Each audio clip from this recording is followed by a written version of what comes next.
En 1930, des centaines de personnes ont regardé leur village disparaître sous l'eau pour toujours. Certains disent qu'on entend encore les cloches sonner par nuit de brume. Bonsoir, je suis Ambre Val et ce soir je vous emmène en Bretagne. Au cœur d'une région que la plupart des gens traversent sans vraiment y faire attention. Une région de forêts denses, de landes sauvages, de rivières qui serpentent entre les collines. Mais sous l'un de ses plus beaux lacs, il y a quelque chose que l'État a voulu faire oublier. Des maisons, des écluses, des puits, des outils d'ouvriers posés là, comme si leur propriétaire allait revenir d'une minute à l'autre. Toute une vallée vivante, habitée, laborieuse, délibérément noyée en 1930. Ce soir, je vous parle du lac de Guerlédan et de ce qui dort depuis près d'un siècle dans ses eaux noires.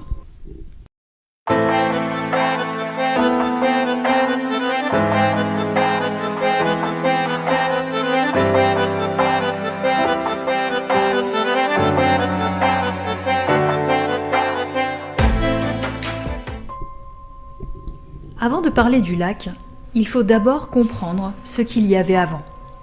Imaginez-vous en Bretagne intérieure, dans les années 1900, loin des côtes, loin du tourisme. Une vallée encaissée, creusée par le Blavet, une rivière qui s'étire entre les roches de schiste sombre. L'air sans la boue, le charbon de bois, et quelque chose d'indéfinissable. Ce mélange de sueur et de terre mouillée propre au lieu où les hommes travaillent vraiment dur. Cette vallée, elle vit, elle respire. D'un côté, il y a le canal de Nantes à Brest, 360 km de voies d'eau qui relient l'Atlantique à la Manche. C'est l'autoroute de l'époque. Des péniches chargées de grains, de bois, d'ardoises glissent lentement sur l'eau. Les mariniers les guident d'écluse en écluse. Chaque écluse a sa maison et chaque maison a sa famille. Ces familles d'éclusiers, ce sont des gens ordinaires. Un père, une mère, des enfants qui jouent au bord de l'eau, des jardins potagers accrochés aux berges, des vergers, des fours à pain. Toute une vie construite à quelques mètres du canal, rythmée par le passage des bateaux et les saisons. Et puis, il y a les ardoisiers. On les appelle les gueules bleues, pas à cause d'une maladie, mais parce que la poussière de schiste, cette ardoise bleu-grise qu'ils extraient des entrailles de la terre depuis le XVIIe siècle, finit par teindre leur visage, leurs mains, leur peau. Des générations et des générations d'hommes qui s'enfoncent chaque matin dans des galeries souterraines étroites, parfois accompagnés d'enfants, pour en extraire ce qu'on appelle localement l'or bleu de Bretagne. C'est une communauté soudée. Ces hommes ne gagnent pas beaucoup. Ils se blessent souvent, certains ne ressortent jamais des mines. Mais ils sont chez eux, dans cette vallée, dans ces collines, dans ces maisons bâties en pierre grise. Et tout ça, ça va disparaître. Nous sommes en 1921. La France sort de la Première Guerre mondiale. Le pays est épuisé, meurtri, mais il veut se reconstruire, se moderniser. Et pour se moderniser, il faut de l'électricité. C'est en 1921 que Joseph Ratier, sous-préfet de Pontivy, imagine de barrer le Blavet au niveau de l'écluse de Guerlédan pour installer une grande usine électrique. Joseph Ratier, retenez ce nom, c'est lui qui va tout déclencher. Dans son bureau de sous-préfecture, cet homme regarde une carte. Il voit la vallée du Blavet. Il voit la rivière qui s'engouffre entre les collines. Et il voit du potentiel, un potentiel hydraulique énorme. Barrer cette rivière, vous créez une retenue d'eau colossale. Cette retenue fait tourner des turbines. Et ces turbines donnent de l'électricité à toute la Bretagne centrale. C'est brillant, c'est moderne, c'est le progrès. Mais le progrès, ça a toujours un prix. Et ici, ce prix va être payé par les habitants de la vallée. Les travaux commencent en 1924. Cette construction gigantesque constitue, à l'époque, un réel défi pour les ingénieurs. C'est le premier barrage construit en béton en France. Un mur de 208 mètres de long, une prouesse technique absolue pour l'époque. Mais le chantier tourne vite au cauchemar. Des difficultés d'ordre géologique surviennent dès 1924. Les ouvriers découvrent une poche d'argile lors du creusement des fondations. Des problèmes financiers s'accumulent au point que le chantier est arrêté de l'automne 1925 au printemps 1927. 2 années d'arrêt, 2 ans pendant lesquels les habitants de la vallée savent déjà que leur monde est condamné. Ils attendent. Certains espèrent encore que le projet sera abandonné, que l'argent ne sera jamais trouvé, que la vallée sera épargnée. Ils ont tort. Quand le chantier reprend, la réalité s'impose. La construction du barrage a nécessité l'expropriation d'environ 50 familles habitant la vallée. 50 familles, ce n'est pas un chiffre abstrait, c'est 50 foyers, des dizaines d'enfants, des vieux qui sont nés là et qui n'ont jamais connu autre chose. Les ardoisiers, eux, ont déjà été prévenus plus tôt. Les carriers ont été expropriés à partir de 1923, date à laquelle les travaux du barrage ont démarré. Certains d'entre eux, pensant faire une bonne affaire, décident d'aller travailler sur le chantier même qui va noyer leur vallée. Ils deviennent terrassiers, maçons. Mais ils déchantent rapidement. La construction demande des efforts considérables, 10 heures par jour à charger des pierres et du ciment pour quelques centaines de francs. Et le danger est permanent. Plusieurs hommes périssent, écrasés par des blocs rocheux ou après une chute de plusieurs dizaines de mètres. Des hommes qui construisent leur propre tombe. Pendant ce temps, les familles d'éclusiers doivent partir. Leur maison ne leur appartient plus vraiment. Elle appartient désormais au projet, à l'État, au progrès. On leur dit de prendre leurs affaires et de partir. Et là, je veux que vous imaginiez une scène. Imaginez Eulalie, une femme d'éclusier. Elle vit à Trégnanton depuis toujours. Son mari a manœuvré les vannes de cette écluse toute sa vie. Ses enfants ont appris à marcher sur les pierres humides du chemin de halage. Et ce matin-là, elle regarde l'eau qui monte, lentement, inexorablement. Le blavet commence à lécher les fondations de la maison éclusière, l'une après l'autre. Chaque rangée de pierres disparaît, engloutie par l'onde tranquille.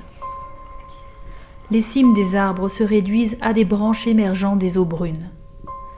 Les murs des habitations rétrécissent au fil des jours, grignotés patiemment par les flots, jusqu'à atteindre le linteau des portes et des fenêtres. Et puis, plus rien. Le silence de l'eau. Qui peut imaginer ce grand déménagement ? Les meubles que l'on charge dans les charrettes, les vaches que l'on pousse devant soi, les arbres fruitiers qu'on ne peut pas emporter, le four à pain qu'on a utilisé toute sa vie et qu'on doit laisser derrière soi. Et la promesse faite aux récalcitrants. Il aura suffi de faire la promesse d'un escalier à péniche, jamais réalisé, pour convaincre les derniers résistants. Une promesse en l'air, une promesse que l'État ne tiendra jamais. Le 7 août 1929, c'est la date, le jour où les vannes sont fermées. L'eau du Blavet commence à se retenir, à s'accumuler, à monter. La mise en eau noie la vallée sur une dizaine de kilomètres, engloutissant 17 écluses, 9 ardoisières, 16 maisons éclusières et des fermes. 12 kilomètres de vallée disparaissent sous l'eau. Des maisons disparaissent, des jardins disparaissent, des souvenirs disparaissent. Les eaux remplissent les mines des ardoisiers, couvrent les arbres qui poussaient le long du chemin de halage. Ces mines où les hommes ont passé leur vie entière, où des enfants se faufilaient dans les galeries obscures, engloutis, disparus.